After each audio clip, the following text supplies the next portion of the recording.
Good evening, everyone. You are in the spotlight with Brian Gardner for this Tuesday, July the 20th, 2016. Good to have you all here for our first of two shows this week. I apologize for the delay at the start of the show here.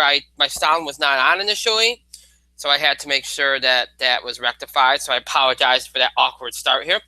Our first of two shows this week is well. Before we get going, though, I want to um, acknowledge a couple of things because they're far more important than anything that we're going to discuss here tonight. And this is something that we've had to do a number of times on this show this year, sadly. But in the time since we were last on the air, which was last Thursday, there's been more tragedy in this country. I mean, in this country and in the world as well. Last Friday, as you all know, there was a horrific mass shooting in Germany that killed 9 people in Munich. And then also this past weekend in the United States, there was a shooting in Fort Myers, Florida, at a nightclub. In addition, there was a horrible mass killing in Japan that also took place. Just on the heels of what happened in Baton Rouge and obviously Dallas and Turkey and Brussels and France and Orlando last month obviously suffered a number of a huge tragedy, and then of course the horrible Gator attack in Orlando as well. And it's been a horrific few months. It's been a horrific year in a lot of ways. So obviously what we want to do here at the top of the show is extend our thoughts, prayers, and condolences to all those affected by all these horrific tragedies. You know, even going back to the ones we've already just mentioned on this show. You know, France, Germany, Brussels, Turkey, Egypt, who had the airline crash a couple of months ago. People of Orlando, people of Baton Rouge, Fort Myers, Dallas, the shooting in Michigan that took place in front of the courthouse. To all those impacted by these horrific tragedies, all those that have passed, that have died because of these tragedies, we pray that may you rest in peace, and our thoughts and prayers and condolences to your families, your friends, your loved ones, and to all those impacted. Our thoughts, our prayers, our condolences are with you during these difficult times. This has been, and we pray for peace, and we pray that this stuff will stop. And you know, we all try to band together here to do what we can to help all those. And that's what we should do. We all should band together to help and reach out to all those impacted by these tragedies, to reach out to everyone really, and band together and try to put a stop to this, and just you know, do everything we can to make this world a better place, and make this world a more peaceful place, and less violent and more accepting and more tolerant. And you know, anything that we can do to do that, and anything we can do to help anybody impacted by these tragedies. Whether it doesn't have to always be money. People always think of that, but it doesn't have to be. It could be your prayers. It could be your thoughts. It could be, you know, just simply being there to listen. You know, it could be a lot of different things. So let's keep everybody impacted by the recent tragedy and violence in this country in our thoughts, our prayers, and let's pray for peace, and let's pray for an end to it. And hopefully that will happen, because it's just been a horrifying year for for violence and tragedy, and so just want to make sure we note that here off the top of the show. As my co-host, who we're actually going to see tonight on screen, has now jumped on the line here. So Mike, you're in the spotlight. If I have to lay back, this is a momentary thing, man. Yeah, But, I understand. Yeah. I understand. As I mentioned, it's the first of two shows. This was an interest. I wasn't sure we were going to do two shows this week. I said this last week, but then I decided, you know what? If we don't do two, it's going to make for another long Thursday show, and I just didn't feel like doing that. So we don't have a lot tonight. We really don't. This is, you know, once you get into summer, you get into this feeling in sports where it's just baseball or bust, basically. There's nothing else going on. Thankfully, we got the trade deadline this week, and then we'll have some stuff to talk about there. But realistically, it's just, until the NFL gets back going, college football, college basketball, that you're really in that kind of lull where there's not a whole lot going on in the world of sports. So we don't really have a lot on that end. You baseball fans are going to finally get some stuff tonight, so that's good. For you. Some people don't really care, but So basically what we're going to do is we're going to talk about some MLB things, a couple of things we've been putting off discussing. And we'll do that, and we'll talk about the trade deadline, the rumors, all the latest news and rumors, including the Aradis Chapman trade, which went down yesterday. We'll talk a little bit about that in brief, and we'll obviously do a lot more at the trade deadline next week. Trade deadline's this weekend. It's so much.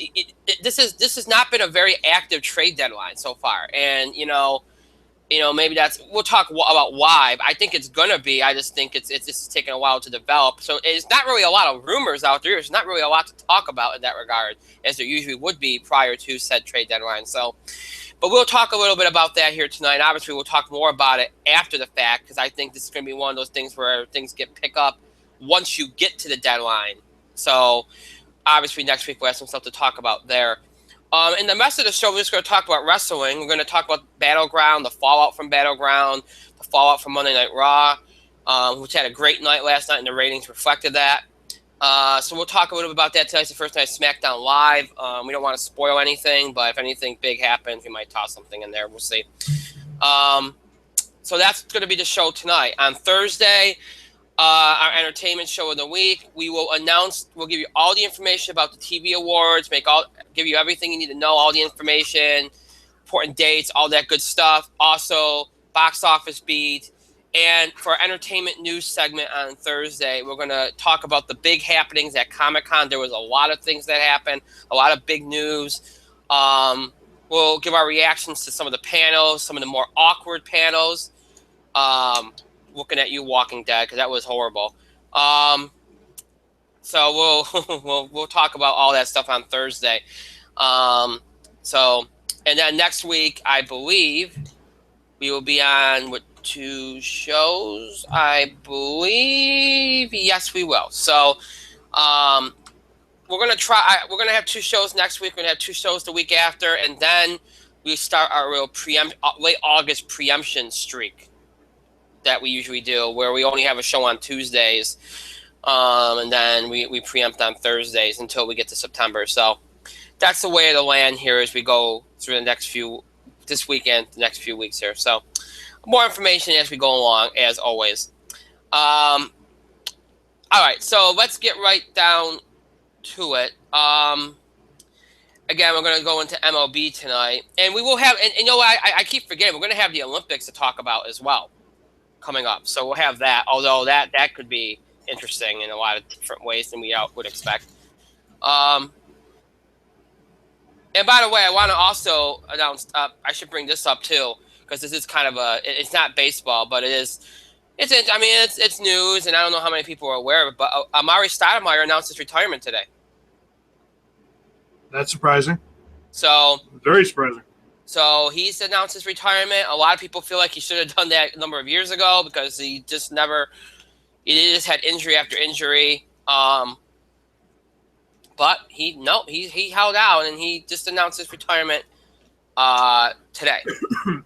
So it's been a year of a lot of big retirements, from Tim Duncan, Kobe Bryant to Tim Duncan, now Amari Stoudemire. So so Amari Stoudemire announcing his retirement today. So wish him well in his future. A guy that really, I think all of us really expected him to have a much bigger career.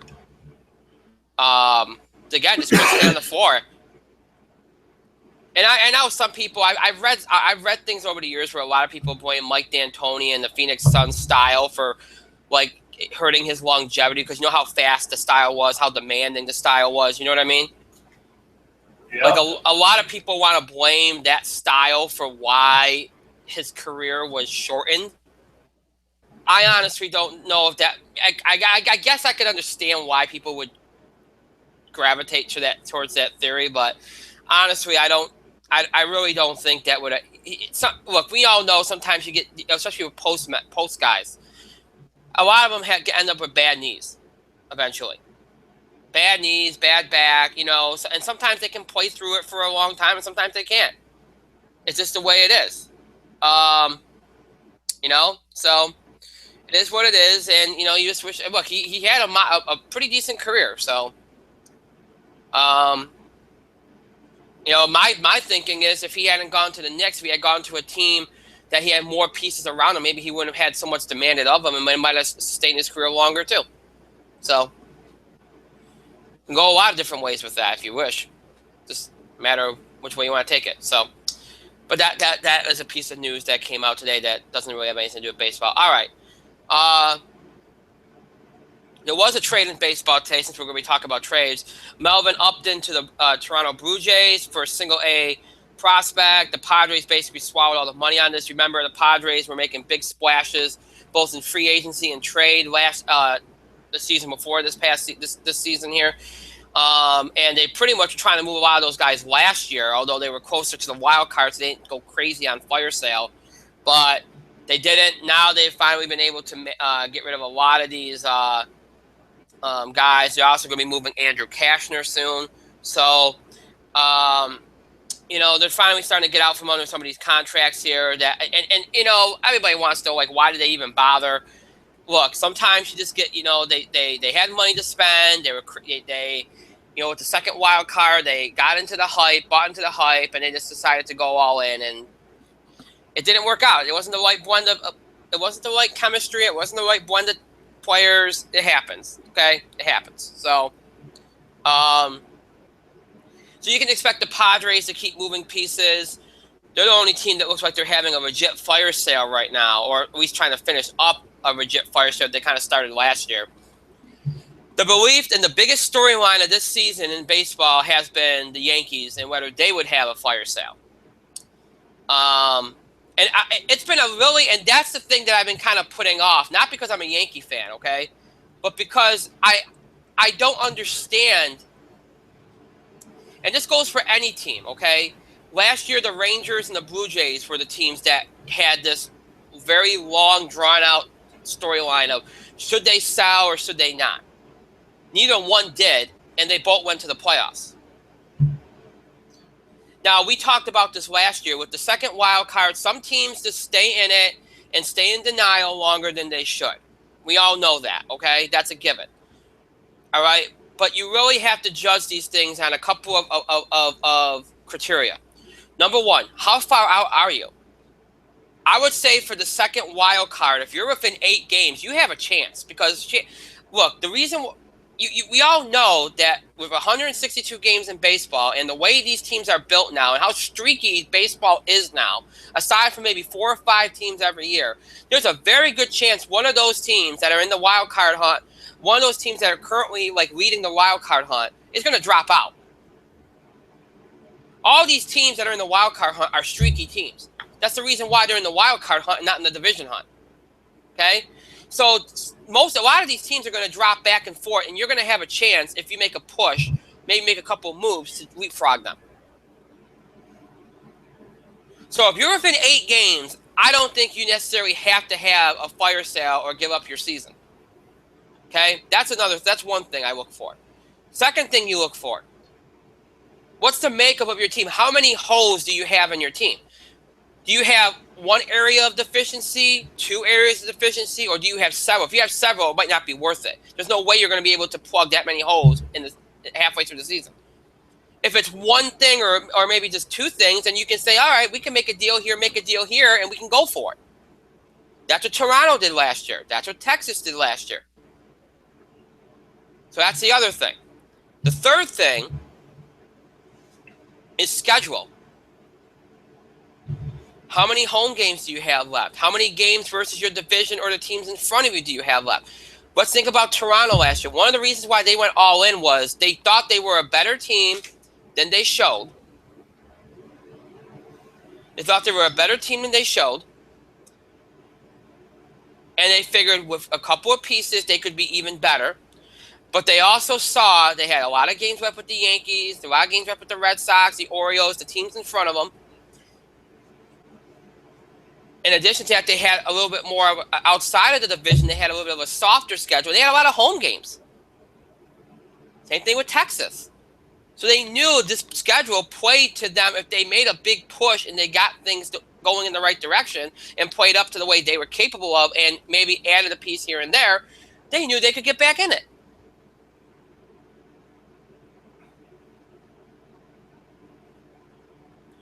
There's a couple of other criteria, but they're more specific to certain teams. If you're a big market team, I don't think you should ever, first of all, I don't think you should ever completely just gut your team.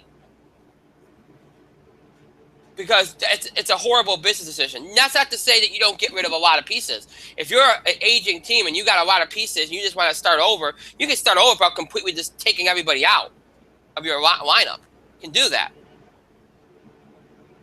You got to keep something.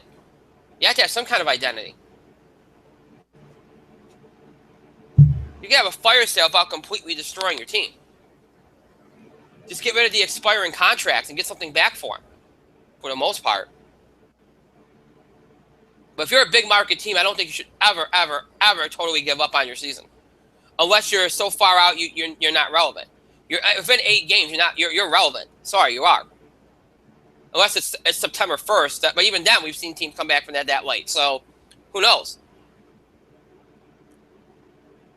But here's the thing: a lot of people go, "Oh, well, it's August 1st. You're 8 games out. Your team's been stinking it up. You guys can't get more than 2-3 games over 500." What are you doing? You're deluding yourselves. No, you're not. No, you're not. There's too many things that can change. What happens if a couple of these teams have significant injuries? What happens if a couple of these teams just fall apart? A couple of these teams lose 10. A couple of these teams go on losing streaks, have a bad August. All of a sudden, you're at the top of the heap. We saw that last year. We saw that the year before. And here's the other thing. Let's say you do give up on your season. You trade some of these free agents or you trade some of these contracts that you want off the books. Let's say you do that. And some of these players you get back, don't pan out. Because, again, they're all about ceiling. They're not necessarily known commodities. And then let's say you don't get anything in the free agency. You lose out. Well, not only did you have a mediocre season that turned into a bad season because you got rid of everybody, but then you're due to have a bad season next year. And then you almost lose 2 seasons worth of business. Payroll gets hurt by it. Attendance gets hurt by it. It has a domino effect. And all of a sudden, what you thought was only going to be a half a season of being irrelevant ends up being a season and a half of being irrelevant, maybe even more than that.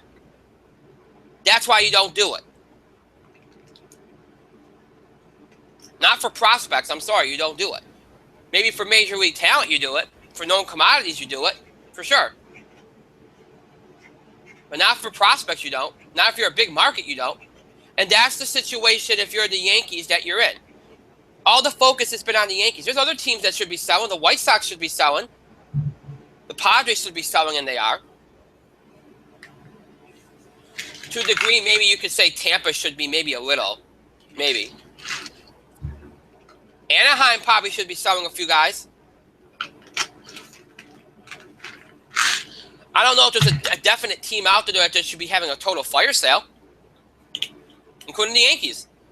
And it's been interesting to me, and it's only because it's the Yankees, because the Yankees have never been in this situation before. They're always usually right there, or if in 2 or 3 or 4 or 5 games, and they usually play better than this. So people go, oh, yeah, the Yankees, we're not going to even look at them. This year's the first time where there is a legitimate case that they could make, meaning the media and meaning all the critics, that, oh, yeah, you could have a fire sale. This is a justification for it. You're in a mediocrity for the last few years. I understand that. But then you have to also understand too, they have reserved the right to not do it. And there's reason, and them reasons should be documented. Those reasons should be understood. And those reasons should be understood because there's been teams that have shown you that no matter how bad you look, no matter the circumstances, there's a way that you can come back if you're in a certain range, and they are. They've never been more than 8 games out of the wild card. They've been 8 games of the division. They're 4 games back of the wild card. They've been streaking. They've been streaking since the latter part of June. They've beaten the Texas Rangers. They won the series against the Texas Rangers as a first place team. The Cleveland Indians as a first place team. The Giants, first place team. The Orioles, first place team. Only series they've lost of late is against the Red Sox, who were streaking at the time. They're at their highest peak. They're at their highest watermark over 500 that they've been at all season. So, should they really be selling right now? No, they shouldn't. Because what kind of message does it send to your locker room or to your clubhouse or to your fans? Nothing. Now, what was interesting about what happened yesterday was that Brian Cashman showed you a very intelligent way to handle a situation like this. You recognize that you have a strength in the bullpen, that you have an overabundance of talent in the bullpen, that the bullpen is a specialty thing, okay? You have got to be able, great bullpens are nice, but you have to be able to get to them with a lead. You can't get to them with a lead, they're meaningless. And that's been the Yankees' problem. But the other thing, too, is this. You already have a guy in Andrew Miller that can close. You already have a guy in Dellin Betances that can move into the 8th inning. 7th inning guys, you don't necessarily need to have a lockdown 7th inning guy. You can mix and match that inning. And that's what they clearly remembered. They did that last year. And the year before that, and so on and so forth. You look at the bullpen, you recognize you have a guy in the bullpen in Aroldis Chapman, who you got for almost nothing because of circumstances in the offseason. That's going to be a free agent after the season. He likes it in New York. There's an understanding that he would like, there's an interest in him coming back in free agency. He's young, you know. And here's the other thing. They did offer him an extension. He refused. He wants to test free agency. All right, so you know that if he refused you, he's not going to sign with whoever you trade him to. So you have a chance to go get him in free agency, and nothing has to change. You only lost him for 2 months. But you also get out of this the opportunity to get players back for him. And that's what Brian Cashman did yesterday was very intelligent. Because he made a trade that will continue the idea of them going forward, pushing to win this year, but also building them to win in the years to come.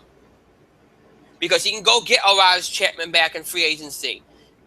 He brought back Adam Warren, who was a key part of the bullpen and the pitching rotation last year in that same deal, while also bringing back the Cubs' top prospect and another top prospect in the same deal for a rental. A 2-month rental. That's inspired. That's how you make a trade. To please both sides. The management does not want to give up on the season, and rightfully so. And neither the fans. Although some fans think they should have a fire sale. The critics want them to have a fire sale. Well, he appeased both sides. Here you go. Here's a deal that goes towards both of them.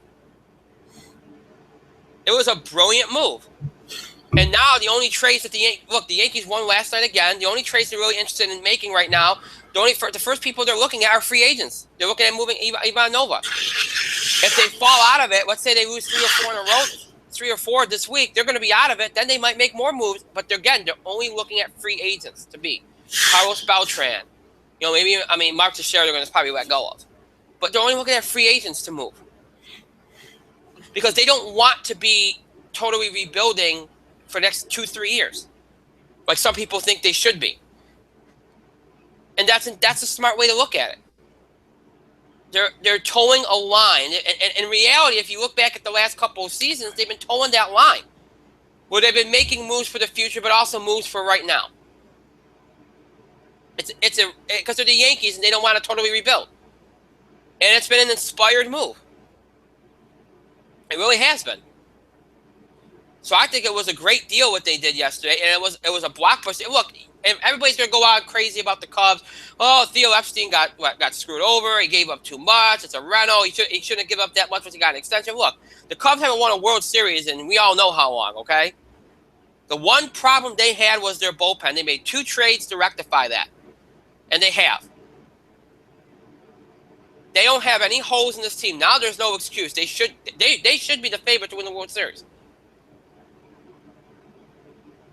They had a deficiency. They filled it. Now they move on. They have a lot of talent in their farm system. They have a lot of shortstops. They could afford to make this move, and they did. It doesn't hurt them really at all. It doesn't. It looks like a desperation move. Yeah, it's a lot of talent to give up for a rental, but they had a depth of talent, and it's a move that they had to make. They haven't been in this position to make a move like this in a long, long time. And they see an opportunity to go for it, and they're going for it, and they should. God, if anybody should go for it, it's the Chicago Cubs. So I think it was a great deal by both sides. The Yankees end up looking really good here, but the Cubs, I think, did a good job here. And outside of the Chapman deal yesterday and then the Upton deal today, the only other deal you had Pomeranz from the Red Sox a couple of weeks ago. That one, I mean, he's already kind of got lit up in his first start, but, coming from the Padres, that wasn't a bad move. It could end up paying dividends. Boston needs some pitching. They went and got some pitching.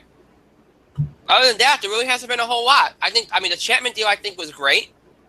The Upton deal might end up being good for Toronto. We'll see. They've been really good about buying players at their lowest and kind of, like Troy Tulowitzki last year, and bringing them in. So I think they'll have some success there. But that's all we've had. You only had really 3 deals that I view of significance. Pomeranz, which right now doesn't look like a good deal, but I think it will be because I think, again, pitching, the rest of just need pitching at this point. Chapman's a great deal, I think, for both teams involved. And the Upton deal today, and we'll see how that one pans out. I think it'll probably be a good deal. So far, I think what few deals you've had have been okay deals, up okay to good. So we'll see what happens. There's not a lot of rumors out there. The Padres are going to have a fire sale and there's a rumor that Cashner deal is close. That's the only rumor that's really out there that has any traction. The only other rumors that are out there that are starting to gain some steam and might gain some steam in the next couple of days are Chris Sale, who has a very divisive history. Going back to the Ken Williams situation, and now what they're calling Jersey Gate, where he decided to rip up and burn or whatever, destroy a bunch of jerseys that he claims was going to hinder his ability to pitch effectively, and he doesn't apparently like the retro jerseys, and he had a fit about it. He got suspended for 5 games, and look, Chris Sale has always been a prickly individual, been well documented. He's having a great year. He's one of the best pitchers in the AL. He's been throwing a cutter this year, and it's helped him. He's got a lot of value. He's young. He's under control, I think, contract control for the next 2-3 years. So he's a guy that has a lot of value, and the White Sox should be trying to move him. And I think they will move him before the deadline. Some people think the Yankees might get in on that. Maybe that's why they stockpile prospects to go for it this year. I don't know. Maybe. I haven't heard enough about it to know. But, he's the guy that's going to he might be the biggest target at the deadline when it gets to this weekend. And look, a lot of people are worried about his antics. They're worried about his attitude and how he would be in a clubhouse. And look, those are valid worries. Those are very valid worries. I think you go into it knowing that he's a kind of somebody that's rough around the edges, and sometimes you have to take him as he is. I think if you go into it with that mentality, I think you're okay. If you go into it thinking he's just, he's going to be, always chipper, then you're going to have a problem. I mean, that's the way you got to look at it. Who do I think he ends up with? I don't know. If he gets moved, we right now, we haven't really heard. I mean, the White Sox really, I don't know if they've even really put him on the market yet. But everybody expects him to do so. It's going to be a lot like Johnny Cueto last year, where it was rumored for a while, they'll put him on the market, and they didn't put him on the market until like right before the deadline, and all of a sudden deals started coming in. It's going to be probably like that. We haven't had an active trade deadline yet. And look, we've talked about this over the years. Usually the most active trade deadlines are the ones where very little happens before the deadline. They're the ones that more or less a lot of things start happening as the week before the deadline goes on. So like as you go, like we already had the Chapman deal yesterday. As you get closer to the deadline this weekend, as you know, if you start, you should start hearing more rumors. And once you get to Friday, Saturday, it's gonna really just be huge. You're gonna start hearing tons of rumors. Things are gonna start happening. That's the way these the active trade deadlines usually work. The ones that aren't active are the ones that have more deals in like late June, early July, and then maybe right after the All-Star break. Those are the ones that you see a lot of bigger moves early on in the trade season, and then once you get to, and then the deadline only has a lot of the quieter, more supplementary moves. This year, I think it's going to be the opposite. We get a lot of big moves, but they all happen like right at the deadline. Now, I thought that last year, and we didn't get a whole lot. I think we got a whole lot the day or two before, and then that was it. Could that happen again? Sure. Do I expect it to? No. But I expect things to get very active as the week goes on, and right around the deadline, I think it's going to be crazy. And we haven't had one of those in I think about 5 or 6 years. We've had some big trades. We had some big waiver trades, which is becoming a theme. But I don't think we've had a really active deadline with a lot of big deals in the last day or two before going into the deadline, pretty much since 5 years ago. So I think we're going to get it this year. We'll see. A lot of teams are in it, so we'll see what happens.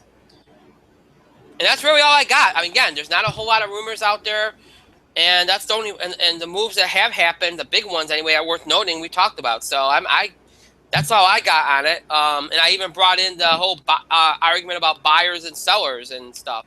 We talked a little bit about rule changes and all the controversy over rules. I don't want to talk any further about that. We talked a little bit about it last week. I don't want to talk any further about that because that's something that will play out over the season, rest of the season, and then into the offseason. I keep putting it off because I don't think it's relevant to right now. So, but the buyers and sellers argument, the whole Yankee overarching storyline that people have been wanting me to talk about, I just did. So, I think anything that has to be covered at this particular moment to this point, I've covered. So, Mike, do you have anything to add? No. He's been glad that we've been avoiding baseball talk for the longest time. You take forever.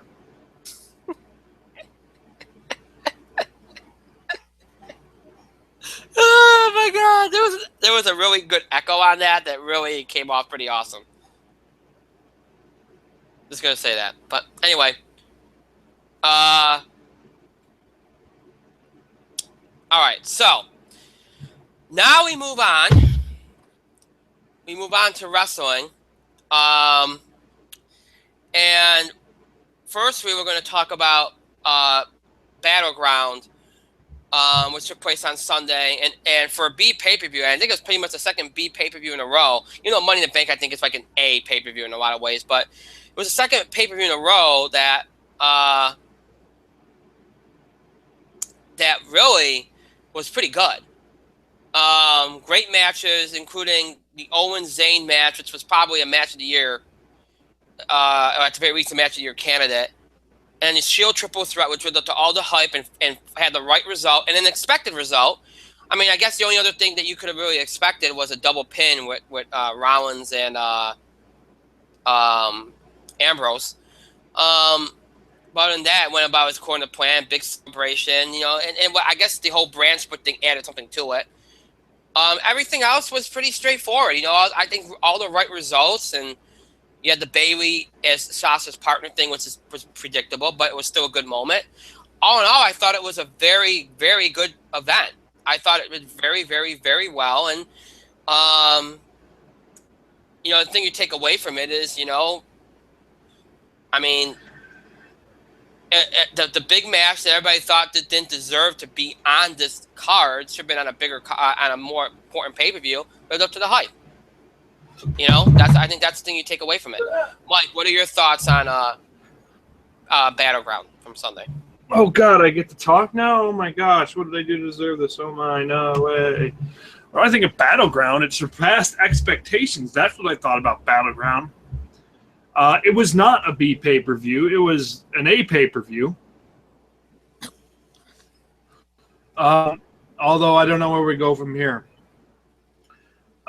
Match of the night was Owens versus Zayn. 100%.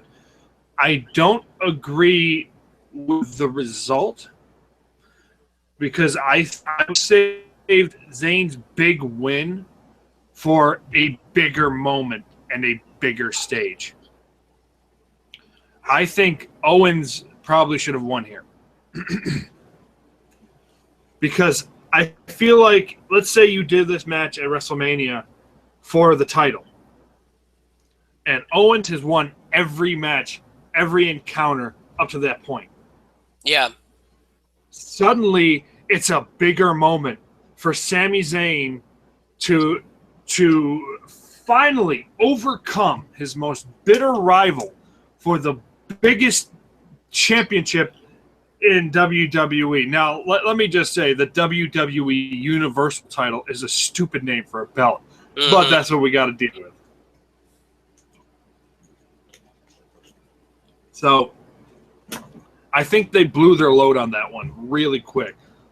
That does not take away from how beautiful that match was. Even with the botch, they worked the botch into the match, which was really, really good. But you expect that out of guys who are at the highest caliber like Zayn and Owens. It was a beautifully, beautifully worked match.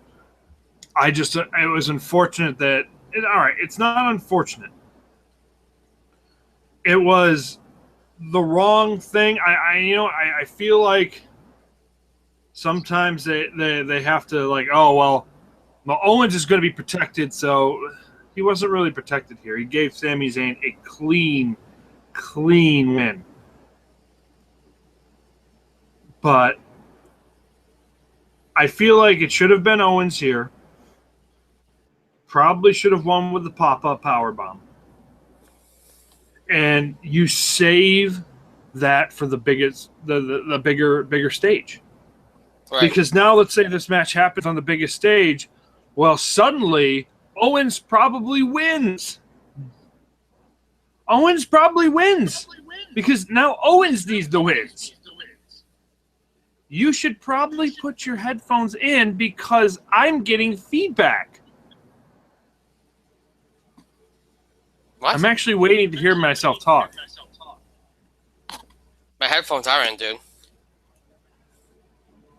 Because I can hear myself talk. Okay. Echo. I think that's actually Google related, but okay. Whatever. But that being said, other than look, it was probably one of the best matches of the year, no doubt about it. So kudos to Owens and Zayn. They put on a beautiful, beautiful match. Well done, gentlemen. Well done. Big E needs to stop doing that spot. I think he almost died again. The Wyatt's winning was the right move. Rusev and Zack Ryder had a pretty decent 7-minute match. I just looked at about 7 minutes. Where you believe that Ryder could win for about 20 seconds. Was what it was. I'm pretty sure Rusev just buried Mojo Rawley. Instead of looking scared, he was like, "Who the fuck is this guy?" No, really. It's like, all right, and you know what? Fuck it. I'm gone. I'm not dealing with you anymore. Excuse me. So Rusev was really, really funny. Zayn versus Owens was great. Natty versus Becky was good. It's just they had the worst spot on the card. They had to follow Owens versus Zayn. Miz versus Darren Young was trash. Right, Mike? I'm hearing myself talk. It's great. Randy Orton, fun. He had a fun little promo. Enzo Amore, probably the other MVP of the night, giving probably one of the best promos in years. The match itself was good. Makes sense that Cena would go over AJ. So now it sets up the rubber match for the SummerSlam pay-per-view. And the Shield Triple Threat was one of the best story matches I've seen in a very, very long time. It was the second best match on the show. Probably the second best story match on the show. But every little detail that they kind of played with the Shield. Every little detail. Rollins was the strategist and the high flyer. Ambrose was the reckless motherfucker, and Reigns was just a badass. Every little bit of that gimmick played into this match at some point. It was a well-built, well-designed match. Took a little bit to get going, but it was really, really good. It was everything you could have hoped for. Obviously, Roman did the JOB to Dean. It made sense. Dude's in the doghouse. Roman's going to be doing some JOBs for a while. It's time for him to give back, so to speak. It's time for him to give back. But in the end, Dean winning was the right move. I thought they'd bring back the World Heavyweight title, and they're bringing in the Universal title. It's a dumb name for a title. No, it's not the World Championship. It's the Universal Championship. And I think I made this joke last night. Universal Championship comes with complimentary fast passes for the new Harry Potter ride. In which case, the only guys who could possibly ride that thing was the guy that Braun Strowman squashed last night, and maybe Finn Balor, and maybe Seth Rollins. Everybody else could. You're not going to see Braun Strowman on that ride. You're not going to see Kevin Owens on that ride. You probably won't even see Roman Reigns on that ride. Because in the end, Universal Studios sucks dick. I just heard myself echo that. It was great. Okay. It's funny. They claim they named that title after it was named for the WWE Universe. That's why they called it the Universal title. We all know why they called it the Universal title. But anyway, so all right. So so Battleground was a great event. Last night was probably the best Raw, if not best Raw of the year, one of the best Raws of the year. Coming off of Battleground, the fallout was really, really well handled. There was direction. The two Fatal 4-Way matches were great. First of all, a lot of the matches first match were great. Probably the best match on the show was the women's match between Sasha and Charlotte, which was a phenomenal match. Great emotion at the end with Sasha getting her big win. A lot of shock over her getting it on Raw. But again, I think that was their way of making the first Raw of this new brand split special, and they did.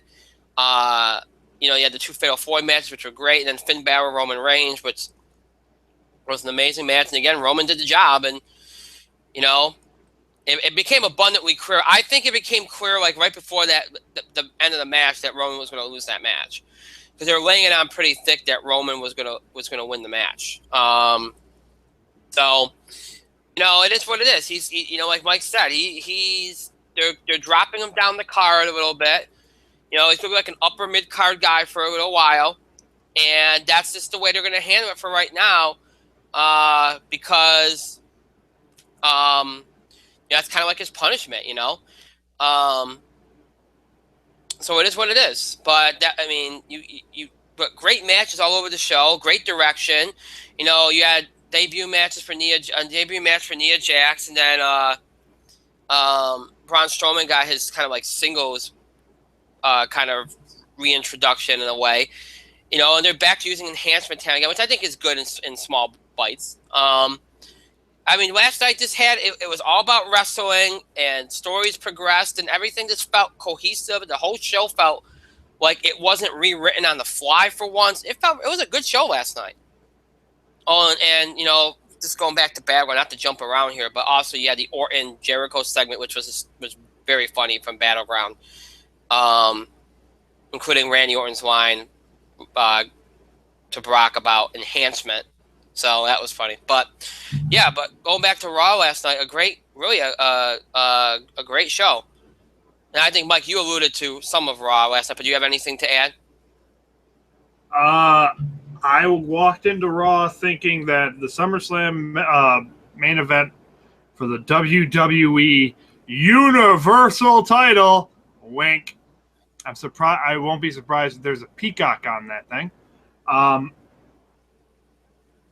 Was going to be Roman Reigns versus Seth Rollins. I thought that main event was set in stone. And after I left, I'm very surprised that it's Finn Balor versus Seth Rollins. Finn winning one match, Roman winning the other match, and then Finn beating Roman in a really, really good match. They played off the styles well. They made Finn Balor look like a star. It just makes me wonder where they're going to go with Roman Reigns from here. So, other than that, the Golden Truth thing was fairly inoffensive. Enzo and Cass were put over pretty big. Braun Strowman and Nia Jax, using the enhancement talent is not as bad. Once in a while, it's fine. So, it is what it is. Raw didn't felt rewritten. It actually felt really good. In fact, if anything was rewritten, it's probably the main event of SummerSlam. So, or one of the main events. The main event is probably going to be Dean Ambrose versus somebody. In fact, I don't even know who Dean's going to wrestle at SummerSlam. That's weird. Anyways, Raw was actually pretty good. Didn't felt rewritten. It actually felt complete. There was a lot of wrestling. Yeah. So can't I complain agree. too much. I agree. It was extremely well done. It had direction, and I'm hopefully that continues. You know, we've seen this in the past where there's a good Raw, and the next few weeks are just crap. Hopefully, this is just the start of it.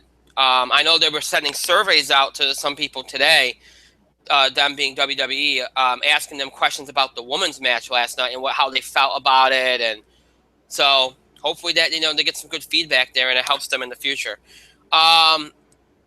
Before we go off the air tonight, just to let everybody know, again, we mentioned this earlier. This is the first SmackDown Live of the new era since the brand split. And I'm not going to get into spoilers or anything, but there was a lot of rumors about, obviously over the last few months with the announcement of the brand split, that certain people would return. They would go maybe get people from the past who've been on WWE before and bring them back. And, I think we talked about, well, I told Mike this off the, I don't think we talked about it necessarily on the show, but a couple of names were mentioned by Teddy Long, I think, or in passing as people that might be coming back. And one of those names was Shelton Benjamin. Well, this is not a spoiler because it hasn't happened, but they announced it. So if you don't want to hear it, block out your earphones now or whatever. But Shelton Benjamin was announced as coming back to SmackDown coming soon. There was a commercial or a graphic saying that he would be returning to SmackDown. So Shelton Benjamin is confirmed to return, which probably means MVP is too. Because Teddy Long kind of mentioned those two together or referenced them together. So, and it was mentioned too that I don't know if it was mentioned on the show or on the pre-show for SmackDown that they'd be signing free agents. So I guess that's one of the free agents that they signed. So there you go. Shelton Benjamin, Mike. Ain't no stopping me. Nah. Which is interesting. It's interesting because Shelton still is running with Suzuki-gun over in Japan, both New Japan and Pro Wrestling Noah. So it's interesting to see what's going to happen there, but I guess he's coming back. Yeah, yep. All right. So with that, we will close out here because we have gotten through everything, and again, I'm not going to belabor the point. If we're done, we're done. So, all right. So as always, because the show is always, that means you have to stop interacting and contributing to our show. You can continue to have your voice heard. You can give us your ideas or suggestions, topic ideas, breaking news items you want to make sure we cover, feedback, reactions, or comments, things we said on the show, things we discussed on the show. Any of those things, questions about the show and the schedule, so any of those things you can do by email, Facebook, and Twitter. You can email us at itspotlight411@gmail.com. You can also follow us and tweet us at itspotlight411. And please remember to use the hashtags, hashtag itspotlight411, hashtag ITS5. That one, of course, represents the 5th anniversary of the podcast. Or you can feel free to create your own hashtag. Just don't be disrespectful or insulting. That's all we ask. If you want to talk about wrestling with us, hashtag ITS Wrestling or hashtag ITS Movies. Whatever you want to do. Just don't be disrespectful. That's all we ask. You can also find us on Facebook. Just search for In the Spotlight 401 on Facebook. Make sure you like our page upon finding it.